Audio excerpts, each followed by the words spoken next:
श्री शिवाय नमस्तुभ्यम। दोस्तों, आप सभी लोग जानते हैं कि 2 अगस्त को है सावन महीने की शिवरात्रि और इस सावन महीने की शिवरात्रि पर पंडित जी कराने वाले हैं ऑनलाइन पूजन अभिषेक, जिसको लेकर दोस्तों बहुत सारे लोगों के मन में जो पहली बार विशेष रूप से ये पूजन करेंगे वही उनके मन में बहुत सारे सवाल उठ रहे हैं, जिनका जवाब आपको इस वीडियो में मिल जाएगा। साथ ही में दोस्तों बहुत सारे लोगों को पूजन जो सामग्री है वो समझ नहीं आ रही थी, जिस वजह से इस वीडियो में हम आप लोगों को जो पूजन सामग्री है वो फोटो के माध्यम से दिखाने वाले हैं कि आप लोगों को गेहूं के दाने लेने हैं तो वो कैसे लेने हैं, चावल के दाने लेने हैं तो वो कैसे लेने हैं, पार्थिव शिवलिंग बनाना है तो वो कैसे बनाना है, कमल गट्टे कैसे होते हैं, धतूरा कैसा होता है, ये सारी चीजें आप इस वीडियो में फोटो के माध्यम से देख सकते हैं और अच्छे से समझ सकते हैं, जिससे कि आप लोगों को जो पूजन सामग्री है वो बहुत अच्छे से समझ आ जाएगी। इसी के साथ में दोस्तों आप लोगों के और भी बहुत सारे प्रश्न हैं जो कि आप लोगों को कुछ बातें समझ नहीं आ रही हैं इस ऑनलाइन पूजन अभिषेक की, विशेष रूप से उन लोगों को समझ नहीं आ रही है जो लोग पहली बार इस पूजन को करने वाले हैं। ठीक है, तो इस वीडियो को आप लोग पूरा देख लीजिए, आपको सारी बातें क्लियर हो जाएंगी और आप इस पूजन को बहुत अच्छे से कर पाएंगे। ठीक है, और आप लोगों को टेंशन लेने की बिल्कुल भी जरूरत नहीं है। अगर आप लोग भी इस पूजन को करने वाले हो तो सबसे पहले चैनल से जुड़ जाओ, चैनल को सब्सक्राइब कर लो, क्योंकि हम आप लोगों को इस पूजन से जुड़ी हुई सारी वो जानकारी देंगे जो कि इस पूजन के लिए जरूरी है। आपकी पूजन हम बहुत अच्छे से यहाँ पर कराने वाले हैं। ठीक है, तो सबसे पहली चीज दोस्तों हम लोग यहाँ पर शुरू करते हैं कि इस 2 अगस्त 2024 के दिन होने वाली इस ऑनलाइन पूजन अभिषेक में हमें क्या क्या सामग्री लगने वाली है, क्योंकि सबसे जरूरी अगर कोई चीज है तो दोस्तों वो है इस पूजन की सामग्री। हर बार क्या होता है कि भाई कुछ ना कुछ सामग्री ऐसी रह जाती है जो कि लोगों को नहीं मिल पाती है और फिर वो बाद में पूछते हैं कि भाई अब हम क्या करें। तो उससे अच्छा यही है कि आप पहले से ही जो है इस पूजन सामग्री को अच्छे से समझ लो और पहले से ही इस पूजन सामग्री की तैयारी करके यहाँ पर रख लो। ठीक है, तो आइए अब हम लोग समझते हैं इस फोटो के माध्यम से कि हर आपको सामग्री कैसे कैसे यहाँ पर लेकर आनी है ना। तो जैसा कि हमने आपको पहले ही बता दिया है कि भाई पूजन सामग्री आपको क्या क्या लेनी है, पर अब हम आपको फोटो के माध्यम से बताते हैं। तो देखिए, सबसे पहले जो इस पूजन सामग्री में आपको लगने वाला है ऑनलाइन पूजन अभिषेक में, वो लगने वाला है 1 लोटा जल। ठीक है, 1 लोटा आप सादा जल भरकर रख लेना। अब जरूरी नहीं है कि आप 1 लोटा ही भरकर रखो, भाई 1 लोटा के साथ में आप और कोई सा भी पात्र रख लेना, ताकि अगर 1 लोटा जल आपका खत्म हो जाए तो भाई आपको उठना ना पड़े, आप लोग वहीं के वहीं दूसरा लोटा भी अपना ले सको, है ना। मतलब 1 लोटा तो आप जल भर के रख ही लेना, साथ ही में और भी थोड़ा बहुत जल जो है वो किसी और पात्र में अलग से रख लेना। ठीक है, क्योंकि पूजन पे जो एक बार आप लोग बैठ गए तो आपको जहां से जो है बार बार उठना नहीं है ना। अब बढ़ते हैं अगली सामग्री के ऊपर, जो कि है बताए हैं पंडित जी ने 21 गेहूं के दाने। तो आप गेहूं के दाने स्क्रीन पर देख लो कि इस तरह के जो गेहूं के दाने होंगे वो आप लोगों को लेने। देखो, गेहूं के दाने टूटे हुए भी होते हैं, कटे पिटे भी होते हैं, तो उनको आपको अलग रख लेना है। और 21 गेहूं के दाने अलग से छांट कर निकाल कर, ऐसे देखो हाथ में हम आपको दिखा रहे हैं, तो ये अलग से निकाल कर आपको किसी भी एक कागज की पुड़िया में बांध कर रख लेना है, ताकि एक भी दाना इधर उधर ना हो। ठीक है, इस बात का ध्यान रखना। उसके बाद में दोस्तों अगली जो सामग्री है वो है दोस्तों कमल गट्टे। अब आप लोग देख सकते हैं ये होते हैं कमल गट्टे। अगर आपको समझ ना आए कमल गट्टे का भाई ये कमल गट्टे कैसे होते हैं, तो मात्र आपको कुछ नहीं करना है, पूजन वाली दुकान पर जाकर कमल गट्टे का बोल देना है, वो आपको कमल गट्टा निकाल कर दे देंगे। ठीक है, पर इसी तरह के जो है वो कमल गट्टे होते हैं, काले कलर के होते हैं और गोल गोल होते हैं ना। उसके बाद में अगली जो सामग्री है दोस्तों वो है 108 चावल के दाने, है ना। अब आप स्क्रीन पर देख लो चावल के दाने आपको कैसे दिख रहे हैं, बिल्कुल साबुत दिख रहे हैं, साफ दिख रहे हैं और लंबे लंबे दिख रहे हैं ना। तो जो 108 चावल के दाने हमें लेने हैं वो साबुत लेने हैं, आंखें लेने हैं। मतलब कि जो चावल के दाने आप लोग ले रहे हो इस पूजन में, भाई वो ना तो टूटे हुए हों, ना कटे पिटे हों और ना वो दाग वाले हों, बिल्कुल साबुत चावल के दाने हों। अगर आपके घर में वैसे चावल के दाने ना हो तो भाई थोड़े से चावल के दाने आधे 1 किलो आप लोग दुकान से, किराने की दुकान से जाकर ले आना, उसमें कोई भी दिक्कत वाली बात नहीं है, क्योंकि इस पूजन में आप अच्छी से अच्छी चीज का प्रयोग करना। ठीक है, इस बात को आप लोग बिल्कुल ध्यान में बांध कर रख लेना। उसके बाद में दोस्तों जो अगली सामग्री है वो है हमारे 21 काली मिर्ची के दाने, है ना। अब देखो ये काली मिर्ची है, ये आपके घर के रसोई घर में आपको आसानी से मिल जाएगी, पर अगर ना भी हो तो ये किराने की दुकान पे आप लोगों को आराम से मिल जाएगी। ठीक है, तो कितनी है, कितने दाने लेने हैं आपको, 21 काली मिर्ची के दाने लेने हैं, 21 काली मिर्ची के दाने लेने हैं ना। उसके बाद में अगली जो सामग्री है दोस्तों वो है यहाँ पर हमारी काली तिल। देखो काली तिल भगवान शिव जी पर जब आप चढ़ाते हो तो भाई प्रयोग में आती रहती है, तो बहुत सारे लोग जानते हैं। तो इस तरह की जो है वो काली तिल दिखती है। ये जो काली तिल है ये आपको पूजन वाली दुकान पर आराम से मिल जाएगी। ठीक है, उसके बाद में अगली जो सामग्री है दोस्तों वो है धतूरा। सिर्फ 1 धतूरे का यहाँ पर पंडित जी ने बोला हुआ है, तो आप लोग 1 से ज्यादा भी ले सकते हो, पर कम से कम 1 धतूरा तो आप लोगों को लाना पड़ेगा, जो कि आपको फूल माला वाली दुकान पर आराम से मिल जाएगा। ठीक है, तो 1 धतूरा यहाँ पर आप लोगों को लेकर रखना है। उसके बाद में अगली अगर सामग्री की बात करें तो दोस्तों वो है बेलपत्री, है ना। देखो बेलपत्री आप लोग सामने देख सकते हो, तो आपको ये जो बेलपत्र है बिल्कुल साबुत लेनी है, कटी पिटी वाली नहीं लेनी है ना। तो यहाँ पर आपको कुल मिलाकर 7 बेलपत्र अलग से छांट कर अच्छे से निकाल कर रख लेना है। कितनी 7 बेलपत्र यहाँ पर आप लोगों को लेना है ना। उसके बाद में अगली जो सामग्री है वो है दोस्तों शमी पत्र। अब देखो शमी पत्र जो है बहुत सारे लोग नहीं जानते हैं, तो गलत पौधे की जो है पत्ती पत्तियां लेकर आ जाते हैं। तो देख लो ध्यान से कि शमी पत्र में बिल्कुल पतली पतली पत्तियां होती हैं, छोटी होती हैं, और इसमें एक कलर का जो है फूल भी लगा हुआ होता है ना। तो भाई ये होता है शमी पत्र का वृक्ष, और यही शमी पत्र आप लोगों को लेकर आनी पड़ेगी। तो 7 जो डगाल होंगी शमी पत्र की वो लेकर आनी। कई सारे लोग सिर्फ एक एक पत्ती समझ लेते हैं ना, तो छोटी छोटी सी जो डगाल होती हैं शमी पत्र की वो आपको 7 लेकर आनी है। तो कितने शमी पत्र लेना है? 7 शमी पत्र लेना है ना। उसके बाद में दोस्तों लाल कलर के फूल। अब देखो लाल कलर के फूल भी लोगों ने पूछे कि हम कौन से लेकर आए। तो देखो एक ये फूल होता है लाल कलर का, और भी बहुत सारे होते हैं, और एक गुलाब का होता है। तो हम तो आपसे कहेंगे कि आप ज्यादा ढूंढने फिरने की काम करना ही मत, आप सीधा गुलाब के फूल खरीद कर लेकर आ जाना। कितने फूल चाहिए हमें यहाँ पर? 7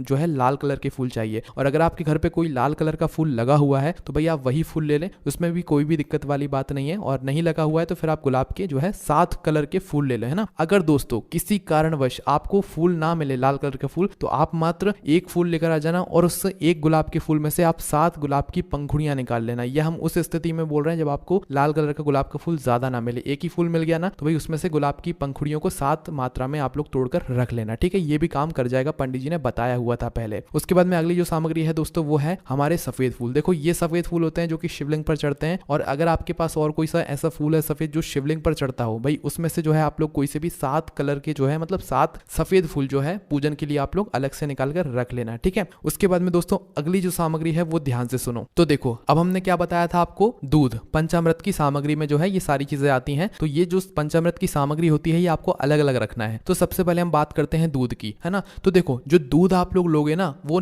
पैकेट वाला नहीं लोगे, थैली वाला नहीं लोगे, ना भैंस का लोगे, वो लोगे आप लोग शुद्ध देसी गाय का दूध। आप लोग गाय सामने देख सकते हो, दूध भी सामने देख सकते हो, ठीक है। तो ये हमने आपको जानबूझ के ऐसे बता रहे हैं ताकि आप लोग ध्यान रहो, है ना, कि आप लोगों को इस पूजा में शुद्ध देसी गाय का दूध लेना है। ध्यान रखना, कोशिश करना आपको शुद्ध देसी गाय का दूध मिल जाए तो वो ज्यादा बेहतर है ना। तो शुद्ध देसी गाय का दूध इसमें आपको लेना पड़ेगा। उसके बाद में दोस्तों जो यहाँ पर अगली चीज है वो है दोस्तों दही। देखो दही भी यहाँ पर शुद्ध देसी गाय के दूध का होना चाहिए। अगर आप दही घर पर बना सकते हो तो बहुत अच्छी बात है, वरना डेयरी आपके पास में जो डेयरी हो वहां पर जाकर बोलना कि हमें दही चाहिए जो शुद्ध देसी गाय के दूध से बना हुआ हो, है ना। मिलना थोड़ा मुश्किल होता है, इसलिए आप लोग अपने घर पे गाय का दूध लेकर आ जाना, उससे फिर आप खुद ही जो है दही बना लेना। दही बनाने के लिए थोड़ा सा दूध अलग से रखकर आप उसमें एक नींबू मतलब नींबू की कुछ बूंद डाल देना, वो अपने आप दही का रूप ले लेगा, ठीक है। तो ये सही तरीका रहेगा दही बनाने का। बाकी अगर नहीं मिलता है तो फिर आप बाहर से ही डेयरी का जो है दही लेकर आ जाना। उसके बाद में अगली सामग्री है दोस्तों यहाँ पर घी। शुद्ध देसी गाय का ये घी होना चाहिए ना, जो देसी गाय के दूध से बना हुआ हो। इस बात का ध्यान रखना, क्योंकि ये घी हमें दीपक बनाने में भी मतलब दीपक जलाने में भी काम आएगा और पूजन में भी काम आएगा। तो घी का विशेष रूप से ध्यान रखना, शुद्ध देसी गाय का वो घी होना चाहिए। उसके बाद में दोस्तों आपको चाहिए शहद। अब देखो शहद आप लोग अगर हम कहेंगे कि भाई शुद्ध शहद लेकर आना है तो भाई इसके लिए जो है पूजन वाली दुकान पर ही छोटी छोटी शहद की डिब्बी मिलती है, तो आप वो शहद लेकर आ जाओगे तो ज्यादा बेहतर रहेगा, क्योंकि शहद भी जो है बहुत ज्यादा मिलावटी आजकल आने लगा है ना। तो पूजन वाली दुकान पर ही आपको शहद मिल जाएगा। उसके बाद में अगली जो सामग्री है दोस्तों वो है शक्कर। देखो शक्कर जो हमारे घर में सादा होती है, पतली वाली शक्कर होती है, वो आप लोगों को लेना है ना। कई सारे लोग मिश्री समझ रहे होंगे, पर यहाँ पर आप लोगों को शक्कर लेना है ना। मिश्री भी ले सकते हो पर शक्कर ज्यादा बेहतर रहेगी। तो अपने ही घर में जो शक्कर हो, बिना छुई हुई हो, शुद्ध वाली शक्कर हो, वो आप लोग ले लेना। तो ये है पंचामृत की सामग्री जो कि 5 सामग्री है। उसके बाद में दोस्तों जो अब अगली सामग्री है दोस्तों वो है इत्र। देखो जो इत्र आप लोगों को लाना है ना, वो आप लोगों का वाला सेंट नहीं लाना है। ये इत्र जो है आपको पूजन वाली दुकान पर मिलेगा, और इसकी छोटी छोटी सी डब्बियां होती है। आप कौन सी आपको इत्र लेना है वो आपके ऊपर है। मोगरा लेना चाहते हो कि गुलाब का लेना चाहते हो, कौन सा लेना चाहते हो वो आप अपने हिसाब से ले लेना। पर इसकी छोटी छोटी सी डिब्बी आती है जो कि पूजन वाली आपको दुकान पर मिल जाती है, ठीक है। तो ये आपको लेना है इत्र, है ना। उसके बाद में अगली जो सामग्री है दोस्तों वो है गंगा जल। देखो गंगा जल अगर आपके घर में रखा हुआ है तो एक कटोरी में थोड़ा सा अलग से निकाल कर रख लेना, और अगर किसी कारणवश आपके घर में गंगा जल नहीं है तो भाई पूजन वाली दुकान पर आपको गंगा जल की छोटी छोटी सी डिब्बी मिलती है जो कि 5-10 रुपए में आपको आराम से मिल जाती हैं। तो वो वाला गंगा जल आप लोग लेकर आ जाना, वो सच में गंगा जल ही होता है। उसके बाद में दोस्तों जो अगली सामग्री है वो है दोस्तों 3 गोल सुपारी। देखो ये गोल सुपारी कुछ इस तरह की होती है, आपने सादा सुपारी देखी है उसी तरह की ये गोल सुपारी होती है। गोल सुपारी पूरी गोल होती है और ये आपको 3 लेना है। कितनी? 3, है ना। तो 3 गोल सुपारी आपको इस पूजन सामग्री में लेना है। उसके बाद में जो अगली सामग्री है दोस्तों वो है हमारी रोली, है ना। तो देखो रोली एक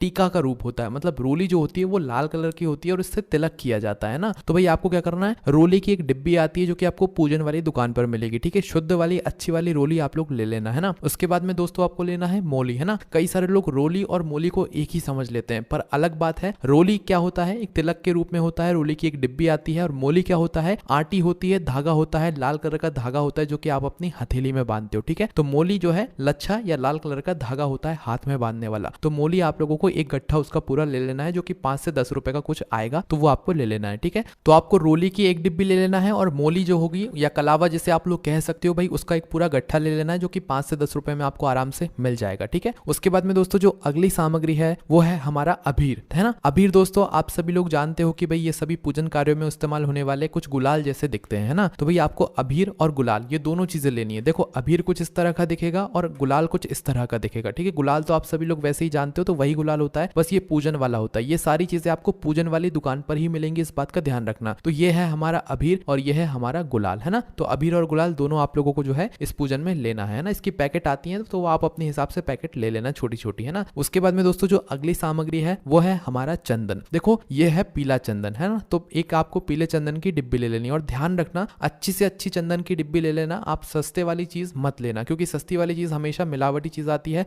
तो आपको चंदन अच्छा वाला लेना है ना। और अगर चंदन आप लोग खुद घिसकर बना सकते हो तो और अच्छी बात है, बाकी अन्यथा आप लोगों को पूजन वाली दुकान पर ये इस तरह की डिब्बी जो है वो मिल जाएंगे, है ना। ये पीला चंदन है और इसके बाद में आपको लाल चंदन भी लेना है। तो पीले चंदन की एक डिब्बी अच्छी वाली और लाल चंदन की एक डिब्बी अच्छी वाली, है ना। तो इस बात का ध्यान रखना, पीला और लाल चंदन आपको दोनों लेना है। उसके बाद में दोस्तों जो अगली सामग्री है वो है हमारा कपूर। अब देखो कपूर जो है किस लिए ले रहे हैं हम लोग, ये हमारी विशेष रूप से पूजन आरती के लिए ले रहे हैं। तो कपूर की कुछ इस तरह की गोलियां आती हैं और इस गोलियों को ही जो है एक डिब्बी के रूप में आप लोगों को दिया जाता है, जो कि आपको पूजन वाली दुकान पे आराम से मिल जाती है। ठीक है, अब जरूरी नहीं है कि आप गोली वाला ही जो है कपूर लेकर आओ, आपको जैसा कपूर मिल जाए, पैकेट वाला कपूर मिल जाए, डिब्बी वाला कपूर मिल जाए, वो लेकर आ जाना। और गोली वाला मिल जाए तो भाई वो लेकर आ जाना, पर कपूर भी यहाँ पर हमें लगने वाला है ना। एक पैकेट या एक डिब्बी आप कपूर की लेकर आ जाना। उसके बाद में दोस्तों जो अगली चीज है वो है दोस्तों हमारा दीपक, है ना। तो यहाँ पर आपको इस तरह के मिट्टी के 2 दीपक यहाँ पर आपको तैयार करने हैं। कितने? 2 दीपक, है ना, जो कि यहाँ पर हमारे गोल बत्ती के होंगे। उसके बाद में इनके अंदर जो हम डालेंगे वो डालेंगे शुद्ध देसी गाय का घी, है ना। इस तरीके से आपको ये 2 दीपक तैयार करने हैं, एक नहीं करना है, 2 दीपक तैयार करने हैं ना। उसके बाद में दोस्तों अब जो अगली सामग्री है वो है हमारा जनेऊ। तो देखो ये इस तरह का जनेऊ हमें कुछ दिखता है, जो कि हम भगवान शिव जी पर भी चढ़ाते हैं, आप सभी लोगों ने देखा ही होगा, है ना। तो ये आपको 2 लेकर आने, जनेऊ कहते हैं इन्हें, जो कि आपको पूजन वाली दुकान पर आराम से मिल जाएंगे। उसके बाद में दोस्तों आपको लानी है अब लौंग, है ना। तो लौंग 5 से 10 रुपए की आप थोड़ी बहुत रख लेना। 5 हमें लौंग की आवश्यकता पड़ेगी और 5 ही जो है हमें यहाँ पर इलायची की आवश्यकता पड़ेगी, है ना। तो 5 आप लोग लौंग अपनी पूजन सामग्री में रख लेना और 5 आप लोग इलायची अपनी पूजन सामग्री में यहाँ पर रख लेना, ठीक है। उसके बाद में दोस्तों जो अगली सामग्री है वो है दोस्तों हमारा पान का पत्ता, है ना। तो देखो पान का पत्ता आप कितने लेकर आओगे, तो देखो 2 से 3 तो आप लोगों को पान के पत्ते जरूर लेकर आने ही आने हैं ना, बाकी 5 लेकर आ सको तो ज्यादा बेहतर है। देखो इस पूजन सामग्री में आपको कोई भी चीज कमी नहीं पड़नी चाहिए, भले ही ज्यादा आ जाए तो उसमें कोई दिक्कत वाली बात नहीं है। तो आप कम से कम 3 पान के पत्ते तो जरूर लेकर आना और ज्यादा लेकर आना चाहो तो 5 पान के पत्ते आप लोग रख लाना, है ना। बहुत ही सस्ते मिलते हैं, कुछ ज्यादा महंगे आपको नहीं मिलते हैं ये, है ना। उसके बाद में दोस्तों जो अगली चीज है वो है दोस्तों हमारे फल। अब देखो फल में आप लोग ऐसा नहीं है कि 5 अलग अलग आपको फल लेकर आने हैं, तो इस पूजन में हमें 5 फल लेकर आने हैं ना। तो 5 आप फल ऐसे ला सकते हो, जैसे 5 केले लेकर आ गए, या तो सेव फल लाना चाहते हो तो 5 सेव फल लेकर आ गए, या जो इस मौसम में जो फल चल रहे हैं, ध्यान रखना इस मौसम में जो फल चल रहे हैं उन्हीं फलों का चुनाव में से कोई भी एक फल आपको चुनकर जो है वो फल लेकर आ जाना है। जैसे केला सबसे बेहतर है या सेव फल सबसे बेहतर है, तो भाई आप केला ला रहे हो तो 5 केले ले आना और सेव फल ला रहे हो तो 5 सेव फल ले आना, है ना। उसके बाद में दोस्तों जो अगली सामग्री है वो है हमारी मिठाई। अब देखो मिठाई में बहुत सारे लोगों को कंफ्यूजन है कि भाई घर पे हम मिठाई कैसे बना लेंगे, तो भाई घर पे तो हमें बहुत दिक्कत होगी। तो देखो मिठाई का रूप ये है, मिठाई कहने का मतलब ये है कि आप भगवान की इस पूजन के लिए कुछ मीठे में कुछ बनाओ, है ना। चाहे वो चावल की खीर बना लो, चाहे साबूदाने की खीर बना लो, या कोई भी ऐसी चीज बना लो जो कि आप अपने घर पे मिठाई के रूप में मीठे में कुछ बना पाओ, है ना। और अगर नहीं बना पा रहे हो और आपने एकदम से जो है आप इस पूजन को करने का सोचा है, तो भाई उस जगह पर फिर आप बाहर से किसी ऐसी दुकान पर जाना, अगर आप मिठाई भी लेने के लिए जा रहे हो जहां पर शुद्धता का विशेष रूप से ध्यान रखा जाता हो और अच्छी मिठाई मिलती हो, है ना। तो भाई अब यहाँ पर भी लोगों के प्रश्न आते हैं कि भाई मिठाई हम कौन सी लेंगे, क्या मावा की मिठाई लेंगे या लड्डू लेंगे या कौन सी मिठाई लेंगे। तो देखो इससे कोई फर्क नहीं पड़ता, आप चाहे मावा की मिठाई लो, चाहे आप लड्डू लो, चाहे किसी भी तरह की बर्फी लो, आपको बस एक कुछ मिठाई का जो है यहाँ पर भाग लेकर आना है। 250 या आधा किलो जो है आपकी इस पूजन में जो है मिठाई लग जाएगी और इससे ज्यादा नहीं लगेगी, है ना। उसके बाद में दोस्तों जो अगली सामग्री है वो है हमारी